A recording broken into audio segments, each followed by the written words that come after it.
Assalamualaikum warahmatullahi wabarakatuh. Salam sejahtera untuk kita semuanya. Perkenalkan, nama saya Heri Supriyanto, dosen program studi Sistem Informasi Fakultas Teknik dan Desain Universitas Hayam Wuruk Perbanas.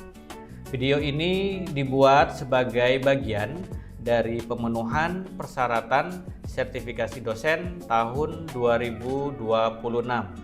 Khususnya pernyataan diri dosen dalam unjuk kerja Tridharma Perguruan Tinggi pada unsur pengajaran atau disingkat dengan PPD UKT PT.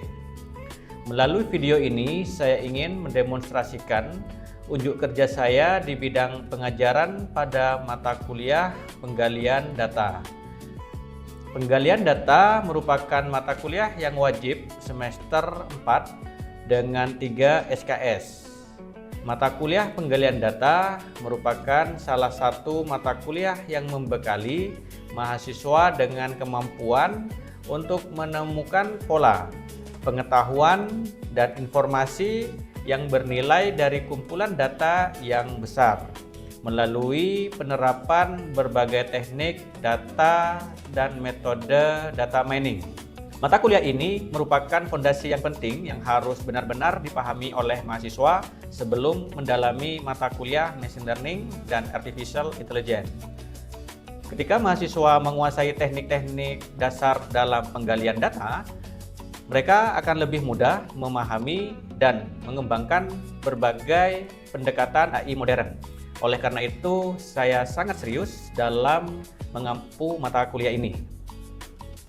Saya sudah merancang RPS dengan topik-topik yang sesuai, yang terdiri dari yang pertama pengantar data mining, yang kedua proses data mining, yang ketiga data pre-processing, yang keempat eksplorasi data, yang kelima metode klasifikasi, keenam metode klasterisasi, ketujuh metode asosiasi, dan kedelapan metode regresi. Capaian pembelajaran lulusan program studi yang dibebankan pada mata kuliah ini yaitu ada 3, yaitu CPL 01, CPL 02, dan CPL 09. Sedangkan capaian pembelajaran mata kuliah penggalian data ada 3, yaitu CPMK 1, mahasiswa mampu menjelaskan konsep, prinsip, dan proses data mining serta peranannya dalam pengambilan keputusan berbasis data pada sistem informasi. Yang kedua, CPMK 2, mahasiswa mampu menerapkan teknik pre-processing, eksplorasi data, serta algoritma klasifikasi, klasterisasi, asosiasi, dan regresi untuk menyelesaikan permasalahan berbasis data. CPMK yang ketiga yaitu mengevaluasi dan menginterpretasikan hasil data mining serta menyajikan solusi analitik secara sistematis dan komunikatif. Komponen penilaian mata kuliah penggalian data yaitu terdiri dari 4. Yang pertama tugas sebesar 40%, kuis 20%, keaktifan 10%, UTS dan UAS 30%. Metode pembelajaran penggalian data yaitu ceramah interaktif, diskusi, demonstrasi, dan praktik. Semua perkuliahan, kuis, dan materi sudah kita letakkan di e-learning sehingga mahasiswa dapat menggunakan e-learning untuk melihat materi yang sudah runut. Mahasiswa dapat mengerjakan kuis sesuai timelinenya dan mahasiswa melihat tugas-tugas yang diberikan serta pengumpulan tugas dilakukan melalui e-learning. Mari kita simak kegiatan pembelajaran mata kuliah penggalian data pada pertemuan kedua dengan topik proses data mining yang membahas 2 framework penting dalam penggalian data yaitu Knowledge Discovery in Databases dan Cross Industry Standard Process for Data Mining. Halo, selamat siang teman-teman semua. Siang, Pak. Apa kabar semuanya? Baik. Alhamdulillah. Ya, baik. Sebelum kita memulai perkuliahan mata kuliah penggalian data pada saat ini ya, marilah kita berdoa sesuai dengan agama dan keyakinan kita masing-masing. Berdoa dimulai. Berdoa selesai. Ya, baik. Kita sekarang sudah masuk ke pertemuan kedua ya untuk mata kuliah penggalian data ini. Tapi sekarang sebelum saya masuk ke materi pertemuan kedua, saya akan melakukan review terhadap materi yang sudah saya sampaikan minggu kemarin ya. Dengan saya ingin mengecek apakah teman-teman masih ingat dengan materi yang sudah saya berikan atau tidak ya. Nah, silakan teman-teman, saya sudah menyiapkan di sini QR code quizzes ya. Silakan di sini join. Nanti rekan-rekan, teman-teman semua silakan mengerjakan kuis atau soal yang tersedia di sini gitu ya. Baik, kita mulai soalnya. Silakan siap-siap untuk dimulai pengerjaannya ya. Kita mulai ya. Silakan dikerjakan soal yang pertama, yaitu apa yang dimaksud dengan data mining ya. Silakan dikerjakan, waktunya kurang 15 detik lagi ya. 10, 9, 8, 7, 6, 5, 4, 3, 2, 1. Nah, baik. Oke, setelah itu kita lanjutkan ya. Soal berikutnya silakan dikerjakan.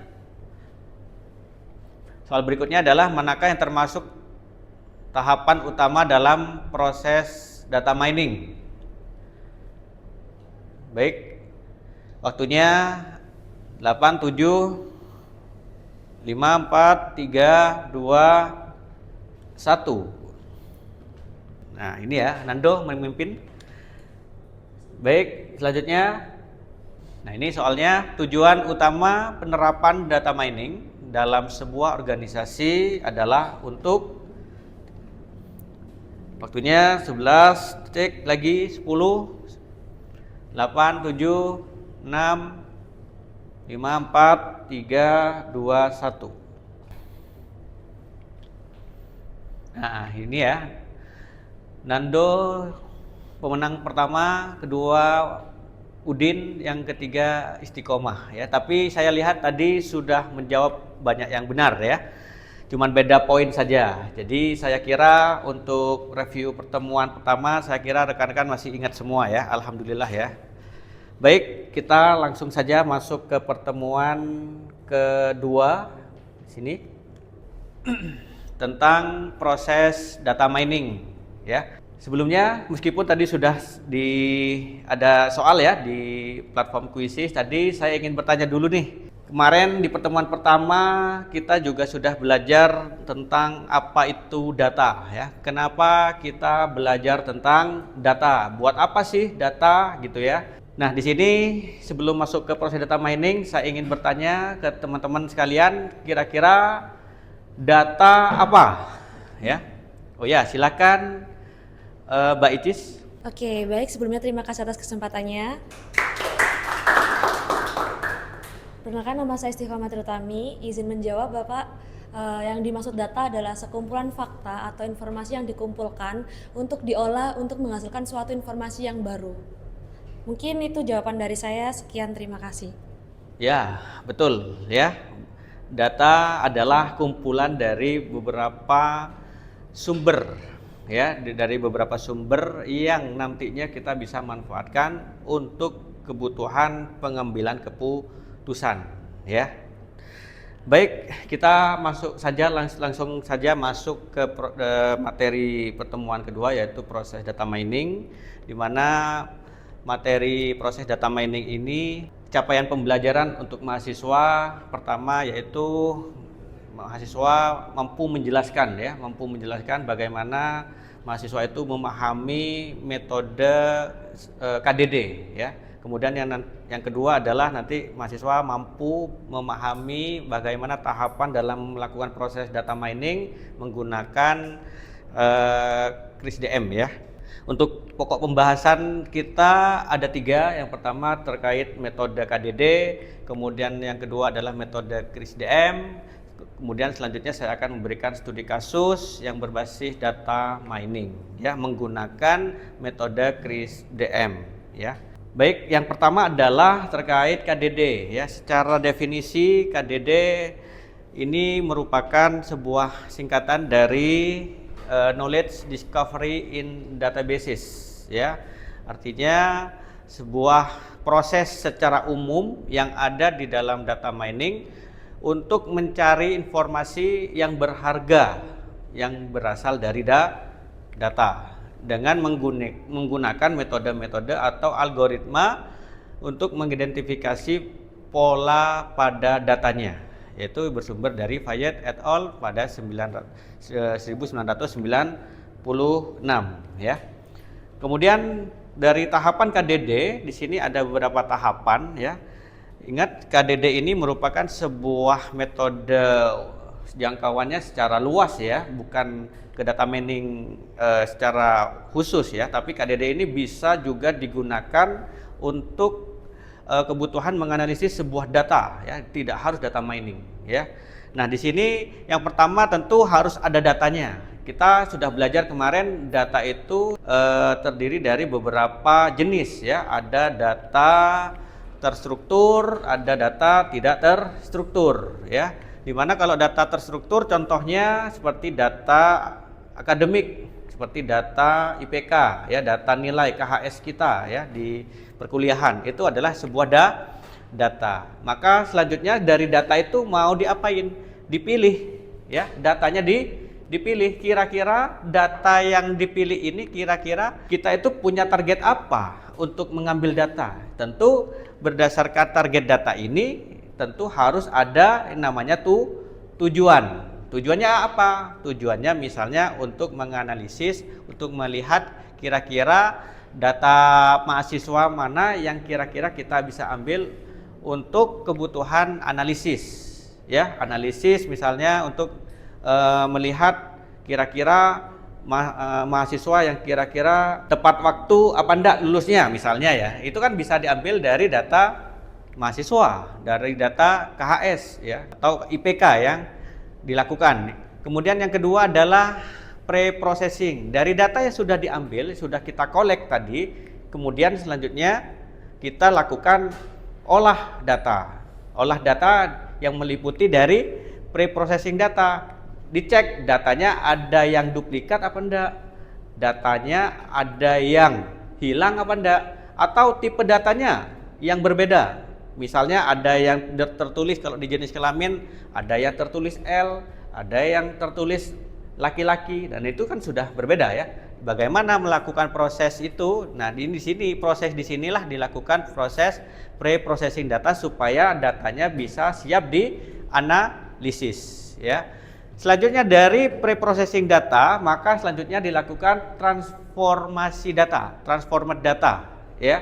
Artinya apa? Kita perlu melakukan proses transformasi data jika dibutuhkan. Contoh, kita melakukan proses perubahan tipe data yang awalnya datanya yaitu laki-laki misalnya, kemudian perempuan, maka kita ganti ke numerik. Misalnya laki-laki kita ganti 1, sedangkan perempuan kita ganti dengan 0. Nah, ini yang dimaksud dengan transformasi data.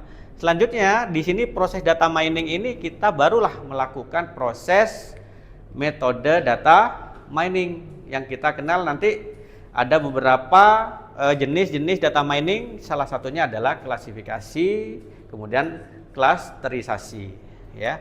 Barulah nanti dari hasil pattern model yang dihasilkan dari data mining, barulah nanti kita akan menghasilkan sebuah knowledge atau sebuah informasi yang bisa dibuat untuk mendukung keputusan. Nah, ini merupakan tahapan knowledge discovery in databases atau kita singkat dengan KDD. Kemudian yang kedua adalah metode menggunakan KRIS-DM. Singkatannya adalah Cross Industry Standard Process for Data Mining ya. Nah, KrisDM sendiri itu adalah sebuah metodologi yang digunakan khusus untuk melakukan analisis data mining, ya. KrisDM ini dikembangkan oleh sebuah konsorsium perusahaan seperti IBM, Daimler, Benz, dan SPSS, ya. Nah, ini merupakan tahapan dari KrisDM, ya.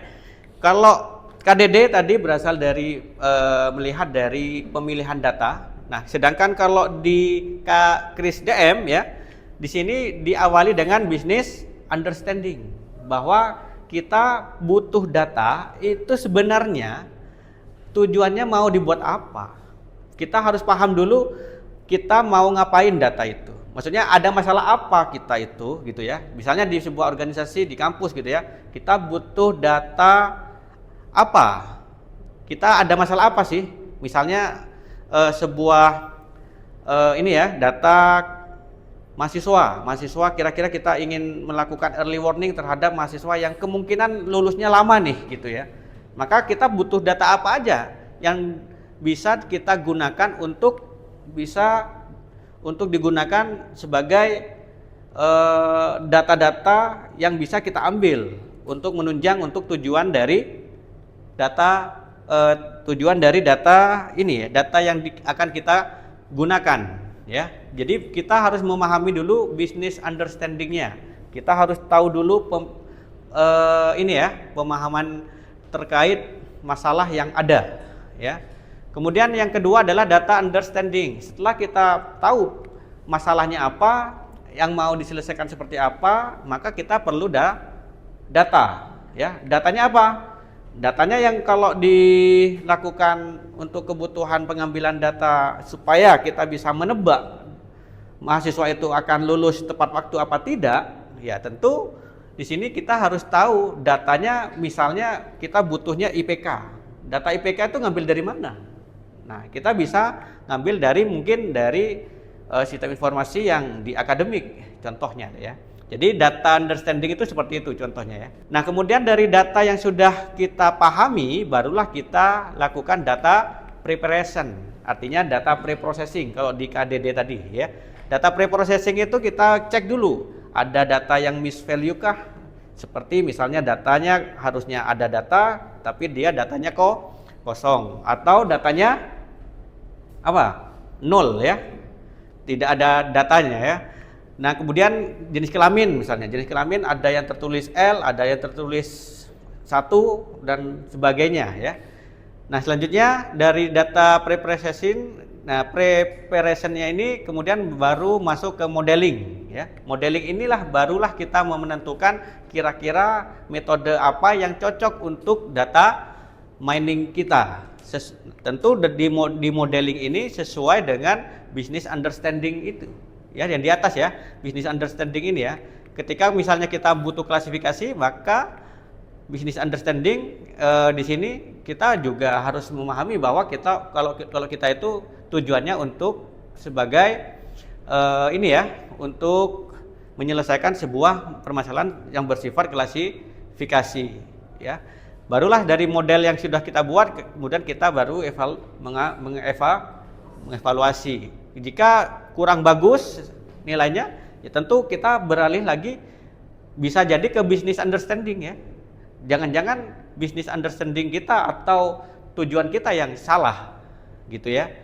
Nah, barulah dari evaluasi ini kita masuk ke deployment.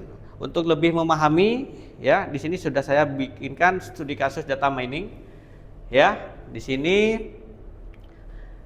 contoh studi kasusnya yaitu prediksi kelulusan mahasiswa tepat waktu, ya.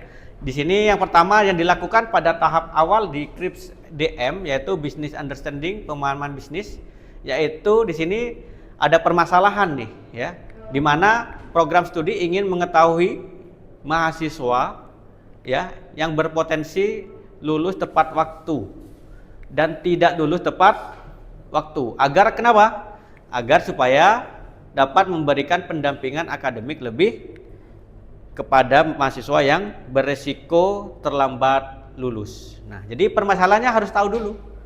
Tentu dari permasalahan ini tujuannya adalah mengidentifikasi mahasiswa yang berpotensi terlambat lulus, ya. Yang kedua, membantu program studi mengambil tindakan preventif. Yang kemudian ketiga, meningkatkan persentase kelulusan tepat waktu. Targetnya apa? Yaitu membuat model klasifikasi, ya. Kemudian targetnya yaitu status kelulusannya yaitu tepat waktu dan tidak tepat waktu. Jadi business understanding-nya sudah kita pahami ya. Yaitu kita butuh yang namanya sebuah model untuk mengembangkan sebuah model klasifikasi, yaitu untuk bisa meningkatkan persentase kelulusan tepat waktu, ya. Kemudian yang kedua yaitu dari sisi data understanding, yaitu pemahaman data. Di sini contohnya adalah data yang diambil dari akademik mahasiswa yang diperoleh dari sistem informasi akademik. Datanya yang dibutuhkan apa saja? Yang di sini ada contoh NIM ya, NIM-nya, kemudian jenis kelaminnya, kemudian di sini IPK semester 1 sampai 3, kemudian jumlah SKS lulusnya, kehadirannya, organisasi dan status kelulusan. Di mana di sini contohnya misalnya jumlah datanya 1000, kemudian di sini eksplorasi awalnya misalnya ditemukan ternyata data missing value-nya di sini pada kehadiran ya terdapat data yang tidak ada gitu ya, ada yang kosong misalnya ya. Kemudian di sini mahasiswa dengan IPK rendah cenderung terlambat lulus ya. Kemudian didistribusikan berdasarkan kelas, yang tepat waktu itu 700, tidak tepat waktu misalnya sama dengan 300. Nah, kemudian untuk yang ketiga yaitu data preparation ya, persiapan data yaitu pembersihan data, seleksi atribut, transformasi data, pembagian data. Nah, pembagian data ini seperti pembagian di model ya, nanti bisa menggunakan 80-20 atau 70-30 tergantung dari jumlah data, banyaknya data yang ada ya. Nah, di sini data preparation-nya kita mencontohkan pembersihan data, yaitu bisa juga melakukan proses penghapusan data yang bersifat duplikat ya, mengisi missing value menggunakan rata-rata atau yang lainnya ya. Kemudian seleksi atribut di sini ternyata tidak semua tabel dipakai ya. Ternyata di sini kita hanya menggunakan IPK semester 1, IPK semester 2, IPK semester 3, jumlah SKS dan kehadiran. Jadi tidak semua digunakan ya. Kemudian modeling ya, pemodelan. Barulah di sini kalau kita lihat dari permasalahannya tentu kita menggunakan model yang bersifat klasifikasi. Dalam hal ini contohnya kita menggunakan metode decision tree ya, di mana model dibangun menggunakan data pelatihan training yang telah melalui proses pembersihan di tahap ketiga tadi ya. Di mana hasil model ini berupa model klasifikasi yang dapat mengelompokkan ya mahasiswa ke dalam kategori tepat waktu dan tidak tepat waktu ya. Kemudian yang terakhir adalah evaluasi ya, di mana evaluasi ini dari hasil model yang sudah dilakukan ya, sudah dibuat ya, maka selanjutnya kita melakukan proses evaluasi yang bertujuan untuk mengetahui ya seberapa baik ya model yang telah dibangun dalam melakukan prediksi ya. Kemudian pada kasus ini contohnya karena kita menggunakan model klasifikasi, maka kita menggunakan evaluasi dengan di model di metode klasifikasi ya, dengan menggunakan akurasi, presisi, recall dan F1 score ya. Nah, ini yang kelima ya. Selanjutnya yang terakhir adalah tentang ini ya, terkait deployment. Setelah sudah melakukan, kita membuat model, kemudian model itu sudah dievaluasi, maka selanjutnya kita melakukan deployment atau implementasi ya. Di mana di sini contohnya yaitu program studi dapat yang pertama ya membuatkan sistem peringatan dini atau early warning system kepada mahasiswa, sehingga mahasiswa itu dapat diberikan bimbingan akademik kepada mahasiswa yang berisiko tidak lulus tepat waktu. Kemudian di sini juga bisa sebagai penyusunan program pendampingan skripsi ya. Kemudian yang terakhir yaitu bisa jadi meningkatkan angka kelulusan tepat waktu. Nah, ini adalah sebuah contoh kasus data mining yang bisa kita ambil contoh dari sisi bagaimana suatu kasus itu diterapkan menggunakan metode CRISP-DM tadi ya. Baik, itu mungkin ada yang ditanyakan? Saya izin bertanya, Pak. Ya, silakan Mas Udin. Sebelumnya terima kasih atas kesempatannya. Perkenalkan, nama saya Wasudin dengan NIM akhir 002. Nah, di sini saya ingin bertanya tentang data training, Pak. Nah, bagaimana jika data training yang kita gunakan itu tidak mewakili data yang sudah ada di dunia nyatanya, Pak? Apakah data tersebut itu masih bisa akurat atau tidak, Pak? Sekian, terima kasih, Pak. Ya, baik. Terima kasih Mas Udin pertanyaannya. Nah, sebenarnya kalau berbicara data training di dalam sebuah data mining itu ya prosesnya yaitu bukan hanya data training ya, tapi data testing yang namanya data testing. Jadi di dalam kita membuat sebuah model, kita perlu membagi dua data kita. Misalnya kita ada data 1000 ya. Di situ kita pilah menjadi dibagi dua. Ada yang menjadi sebagai data training, ada yang menjadi sebagai data testing. Nah, data training dan data testing itu biasanya di kita persentasenya adalah 70-30 atau 80-20. 80 sebagai data training, 20 sebagai data testing. Nah, fungsi dari data training itu untuk melakukan proses pembelajaran, machine learning ya, melakukan proses pembelajaran data menggunakan metode data mining yang dilakukan menggunakan algoritma tertentu. Dari hasil data training itu, maka selanjutnya hasilnya diimplementasikan ke data testing ya, dari 20% tadi ya. Sehingga proses evaluasinya itu dilakukan dari data testing 20% tadi ya. Kalau datanya 1000 berarti data trainingnya adalah 800, data testingnya adalah 200 ya. Sehingga di sini kita bisa lihat nilai evaluasi seperti yang tadi ya, misalnya menggunakan menggunakan akurasi. Nah, di sini ya menggunakan akurasi, presisi, recall, F1 score. Di sini dia menghitungnya adalah data testing, data testing ya, data testing yaitu 20% tadi, yaitu 200 data berarti ya kalau 20%-nya ya. Jadi kalau kita bisa melihat di sini akurasinya berapa persen, presisinya, recall dan F1 score-nya misalnya dirasa persentasenya kurang, maka kita harus melakukan evaluasi gitu ya. Dan bagaimana proses evaluasi itu bisa berbagai cara ya, yang mungkin bisa dilakukan salah satunya adalah melakukan proses data pre-processing lagi. Jangan-jangan ada data yang missing value, atau mungkin kita lakukan proses transformasi data. Mungkin karena datanya ada yang terpaut range-nya jauh. Misalnya ada nggak misalnya nilai IPK 1 sama 10. Nah ini kan bisa jadi data kan salah ya. Maka data yang 10 itu kan tidak ada ya IPK 10 ya. Maka yang data 10 itu dilakukan proses transformasi sehingga menjadi sebuah data yang range-nya tidak terlalu jauh gitu ya. Begitu ya Mas Udin ya. Ya baik, kalau sudah tidak ada lagi pertanyaan, silakan untuk selanjutnya rekan-rekan bisa melihat ininya ya, tugasnya di e-learning kita ya. Di situ sudah saya masukkan juga materinya di pertemuan kedua. Kemudian tugasnya silakan dikerjakan ya. Kemudian pengumpulannya langsung dilakukan di e-learningnya ya. Ya baik, kita akhiri ya pertemuan kita kali ini. Sebelum kita mengakhiri perkuliahan ini, marilah kita berdoa sesuai dengan agama dan keyakinan masing-masing. Berdoa dimulai. Selesai. Baik, kita ketemu lagi di minggu ketiga ya. Baik, saya akhiri pertemuan kita kali ini. Assalamualaikum warahmatullahi wabarakatuh.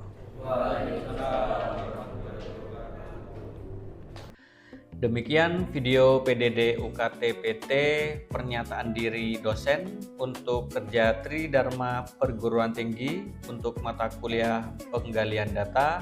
Semoga bermanfaat. Wassalamualaikum warahmatullahi wabarakatuh.